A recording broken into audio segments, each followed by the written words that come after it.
ပြန်ကို instruction တွေကနေပြန်လည်ကြိုဆိုလိုက်ပါတယ်ကျွန်တော်တို့ channel ကနေနေ့တင်ဆက်ပေးမှာကတော့ကျွန်တော်တို့ရဲ့ဖုန်းထဲမှာ Wi-Fi မှာတိတ်မရှိဘဲနဲ့ဖုန်း storage ကခဏခဏအမြင်ပြည့်နေပြီးတော့ low storage space ဆိုရင်ခဏခဏပေါ်နေရမျိုးကို full efficient မဲ့ဆိုတော့နေရာမှာထွက်ပြပေးသွားပါမယ်ဒါကြောင့်မို့ဗီဒီယိုလေးကိုမကြောက်ဘဲနဲ့အဆုံးထိသိချင်လေးကြည့်ပေးဖို့မေတ္တာရပ်ခံရပါတယ်ကျွန်တော်တို့ကပထမဆုံးအနေနဲ့ဖုန်းထဲမှာ original ပါတဲ့ Chatgpt ဆိုတဲ့ application လေးကိုဝင်လိုက်ပါ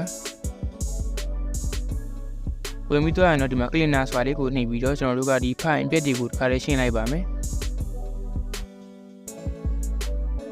ဒါဆိုတော့ဒီမှာကျွန်တော်တို့ဖုန်းထဲမှာရှိတဲ့ file ပြက်တွေအမိုက်တွေကိုတစ်ခါလေးရှင်းပေးနေပါတယ်ခဏစောင့်လိုက်ပါဒီနေရာမှာတော့ file ပြက်တွေများများသလို site ကပို့ပြီးကြီးလာပါလိမ့်မယ်ဒါပေမဲ့ကျွန်တော်က stock ကတစ်ခါရှင်းရတာမဟုတ်လို့ file ပြက်တွေသိတော့မရှိပါဘူးပြီးရင်တော့အမိုက်ရှင်းမှုအတွက် clean as ဆိုတာကိုနှိပ်လိုက်ပါဒါဆိုရင်တော့ဖုန်းထဲမှာရှိတဲ့အမိုက်တွေရှင်းသွားပါပြီ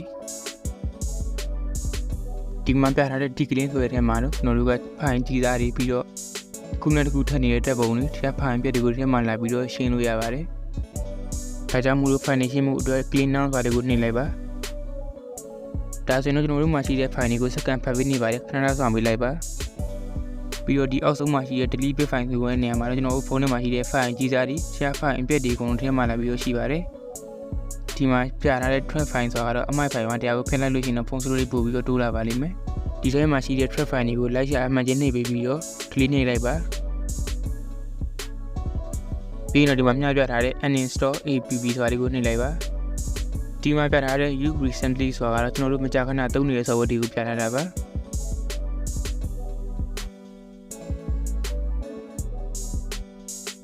ဒီမှာရှိတဲ့ have not used for 21 days ဆိုတာကတော့ကျွန်တော်တို့20ရက်လောက်မှသုံးမထားတဲ့ software လေးပါဒါလေးကိုကျွန်တော်တို့ကအသုံးမလို့ရှိရင်ဖြုတ်လိုက်လို့ရပါတယ်ဒါဆိုရင်တော့ဒီ security application ထဲမှာလိုအပ်မယ့်ကိစ္စတွေကပြီးသွားပါပြီအပြင်ကိုထွက်လိုက်ပါပြီးရင်တော့ကျွန်တော်တို့က software တွေထဲမှာရှိတဲ့အမိုက် file တွေကိုလိုက်ပြီးတော့ဖြတ်ပါမယ်ကျွန်တော်တို့ဒီမှာ Facebook application နဲ့ဆန်းပြပါမယ်တခြား application တွေကိုလည်းအခုလုပ်ပြသလိုလိုက်ပြီးတော့လိုက်လုပ်ပေးလိုက်ပါ Facebook software လေးကိုပြလိုက်ပါပြီးတော့လို့ရှိရင်တော့ပေါ်လာတဲ့ app info ဆိုတာလေးကိုနှိပ်ပြီးတော့ဝင်လိုက်ပါဒီမှာဆိုရင်တော့သူ့ရဲ့ file size က 948MB ရှိနေတာကိုတွေ့ရပါလိမ့်မယ်ကျွန်တော်တို့ကအောက်က clear data ဆိုတာကိုနှိပ်လိုက်ပါပြီးရင်တော့ဒီမှာ clear cache ဆိုတာလေးကိုနှိပ်လိုက်ပါ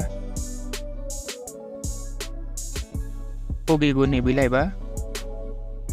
ဒါဆိုတော့စောစောက file size 900ကျော်ကနေပြီးတော့အခု990ဒီကိုပြောင်းသွားပါပြီတခြား software တွေကိုလည်းဒီနည်းလေးသုံးပြီးတော့ file ပြက်တွေကိုလိုက်ပြီးတော့ရှင်းလို့ရပါတယ်ပြီးရင်တော့နောက်တစ်ဆင့်အတွက် setting ကိုသွားလိုက်ပါ my device ကိုနှိပ်လိုက်ပါပြီးရင်တော့ all specification ကိုဝင်လိုက်ပါဒီဆင့်ရောက်ရင်တော့ developer option ကိုဖွင့်ဖို့အတွက် MIUI version ကို 9.6 လောက်တောက်ပေးလိုက်ပါဒါဆိုရင်တော့ developer option လေးပွင့်သွားပါပြီပြီးရင်တော့ panel ထွက်ပြီးတော့အောက်ဆုံးကိုဆွဲလိုက်ပါဒီမှာမျှပြထားတဲ့ additional setting ကိုဝင်လိုက်ပါပြီးရင်တော့အောက်ဆုံးမှာရှိတဲ့ developer option ကိုဝင်လိုက်ပါ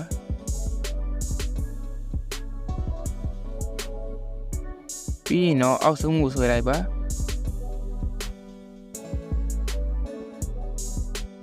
ကျွန်တော်တို့ရဲ့ကိုယ်စား channel တွေကို like and subscribe လုပ်နေရလို့ရှိရင်လည်းနှိပ်ပေးထားခဲ့ပါအောင်ခင်ဗျာပြီးတော့ဒီမှာပြထားတဲ့ဟာလေးကိုအမှန်ချင်းနှိပ်ပေးလိုက်ပါ